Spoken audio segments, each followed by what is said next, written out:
All right, well, welcome back to Exhaust Sports Auto. My name is Kevin, and we are here to check out a certified pre-owned 2017 Lexus ES 350, the token blue chip used car vehicle that most people are actually interested in. So I thought I would check one out, and also one of you actually requested me to do it. It was a 2016, but 2016, 2018, kind of the same thing.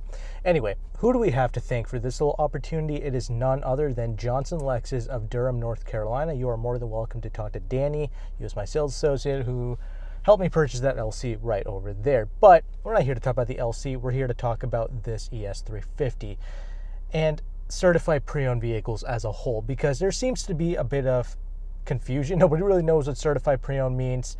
And also, let's be honest, this ES 350, this is like the car that everybody kind of aspires to own, especially if you're coming from a Camry, an Avalon, something of that nature. So let's get into it. First of all, brief talk about what is certified pre-owned before we go on this drive. Certified pre-owned is basically you're buying a used car, but you're getting a new car experience at the same time. For instance, this car comes with 4 new Michelin tires, okay?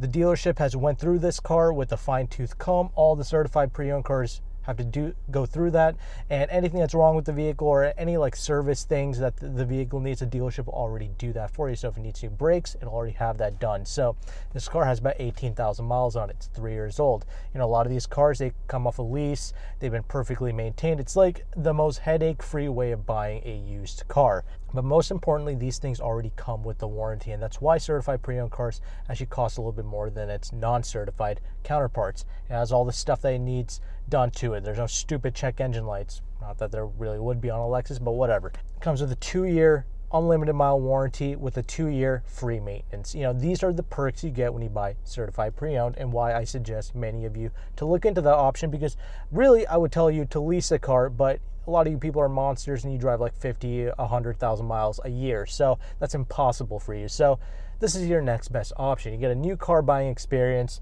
and low mileage, well taken care of, and it's about 29 G's now. So there is that.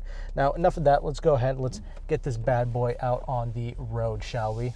Now, with all reviews, let's talk about the exterior, because really for 2016, that was the main change that happened. This is a 2017, but for 2016, it got a little bit of a redesign, a little refresh in the front there with the spindle grille. Looks a little bit more aggressive, looks a little bit more cleaned, a little bit more polished off. And also, you get the standard new LED headlights, the taillights are newer, and overall has a much more fresher look. But I actually already reviewed a 2013 car, and I absolutely love that vehicle. So I'm going to leave a link down to that below.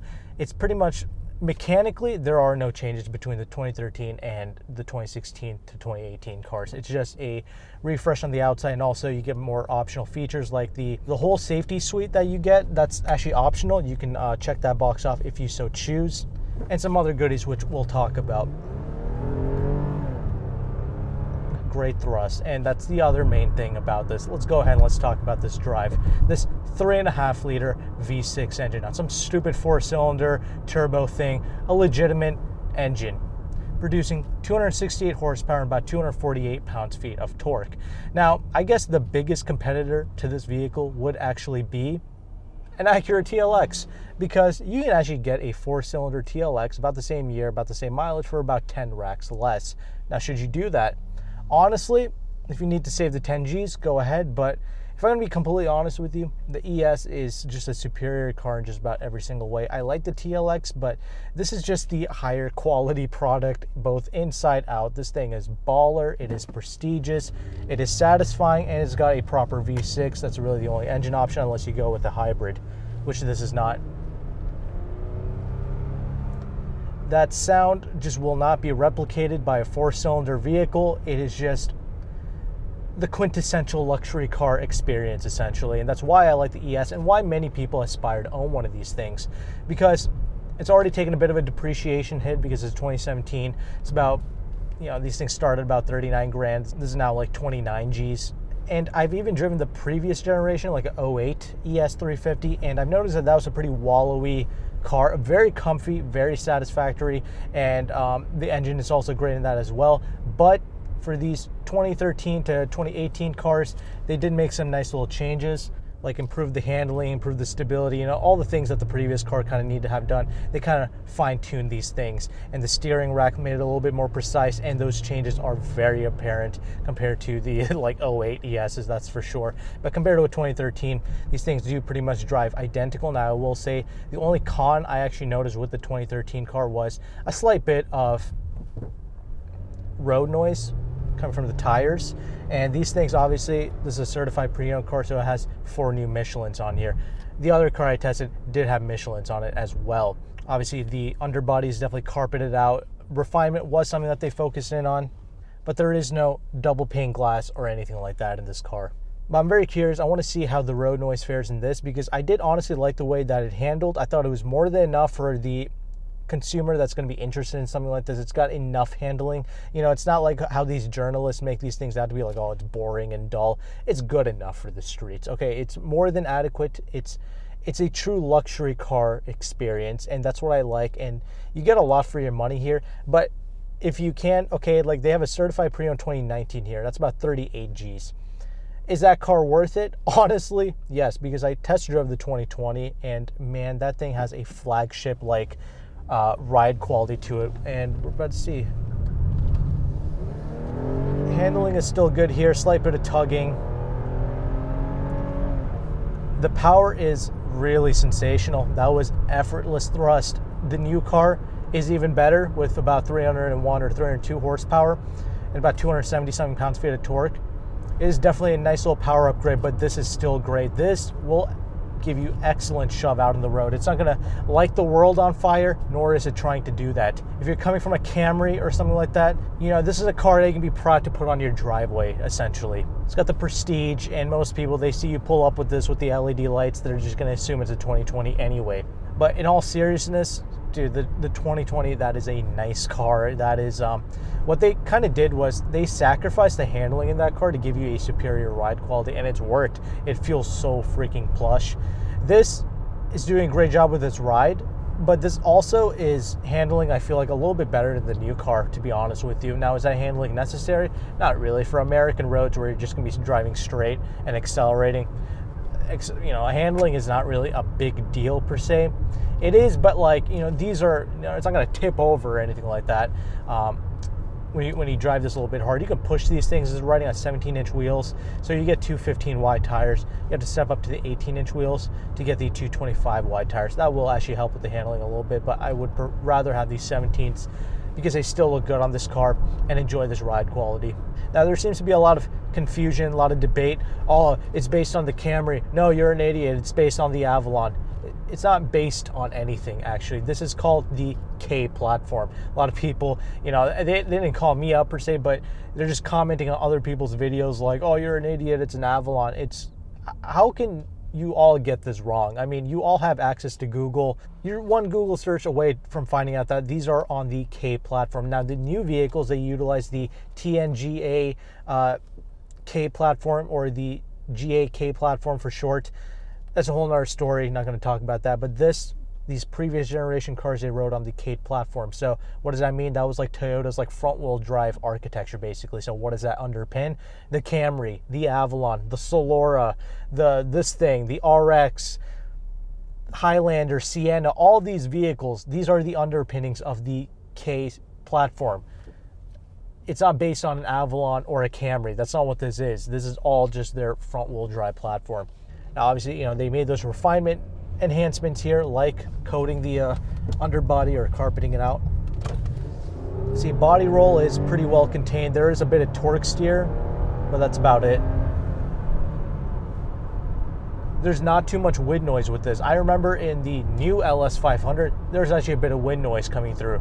In this, there's no wind noise, slight bit of tire noise, but it's actually not that ridiculous. I don't really mind it all too much. This is still a very refined, very relaxed driving car, but it gives you plenty of thrust for passing power. The brakes, you had to get on them a little bit more, but it's a nice progressive brake pedal. Steering rack definitely feels a lot better than the 08 ES 350s. And there's a lot of great things going on with this thing, and obviously the resale value of these things, and it's one of those few luxury cars you can actually genuinely keep if you wanted to, especially even after the warranty is done. You can either renew the warranty or just keep it as is.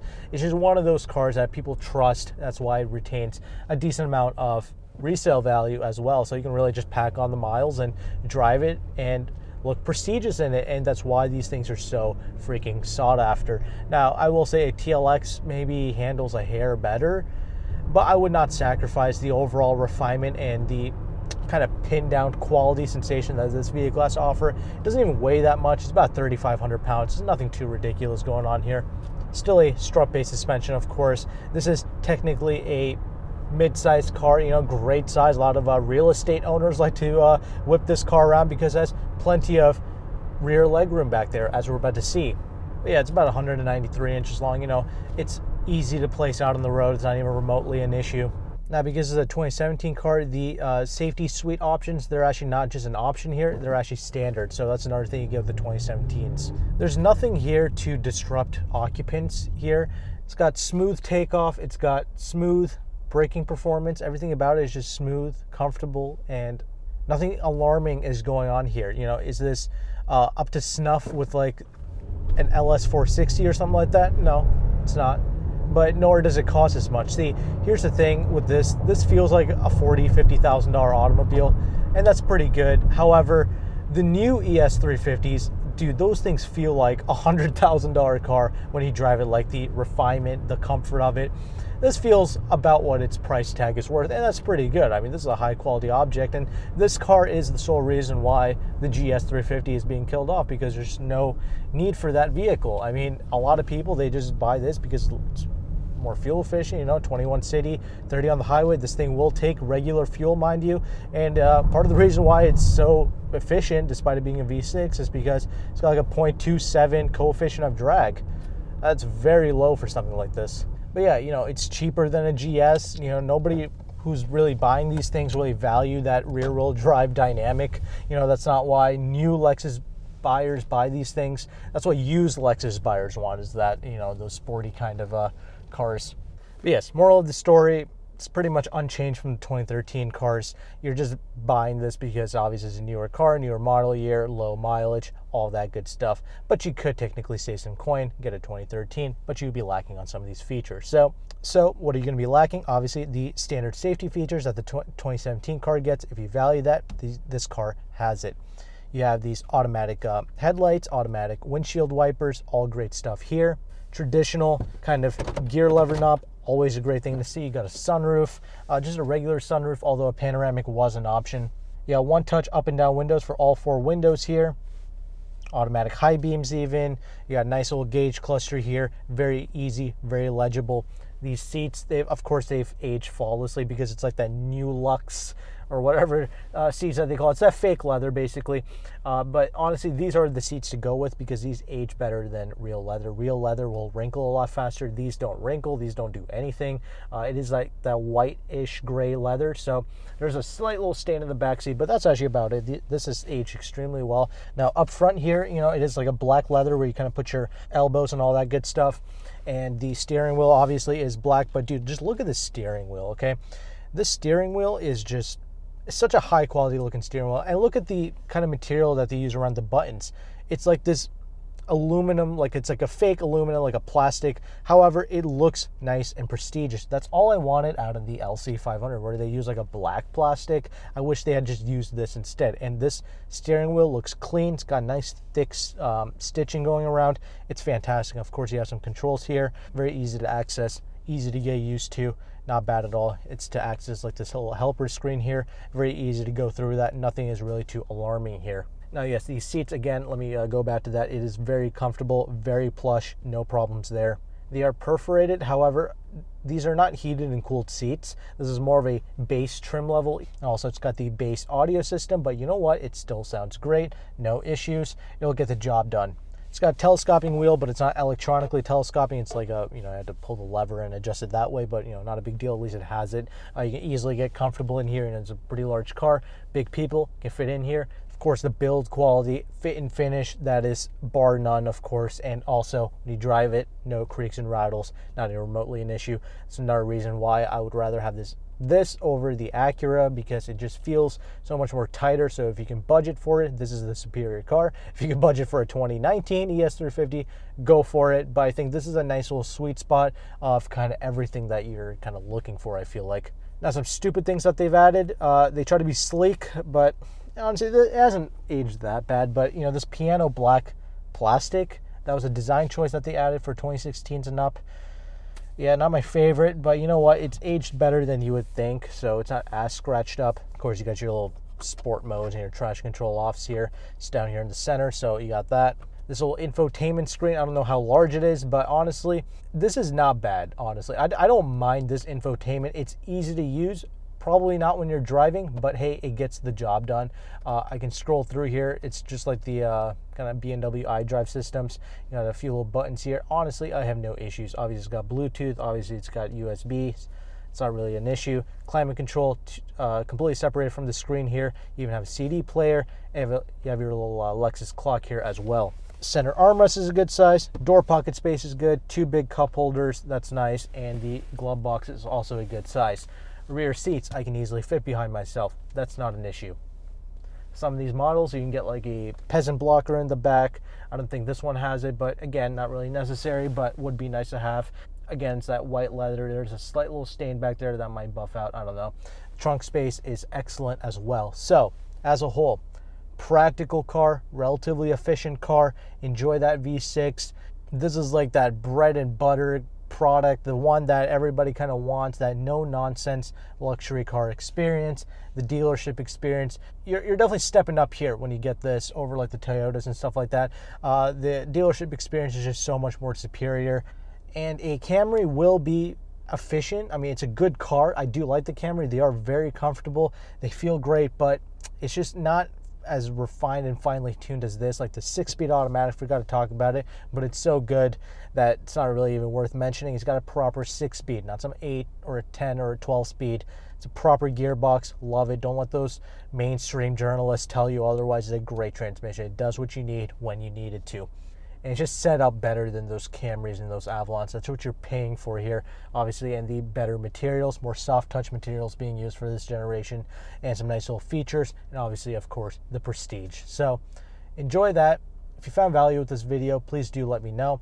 And if you're interested in purchasing a car, I'm going to leave all of Johnson Lexus and Danny's information in the description box below. You may contact him, because they just built this little pre-owned lot just for pre-owned vehicles. So enjoy that. Have fun with that. Thank you again for watching. Take care and goodbye.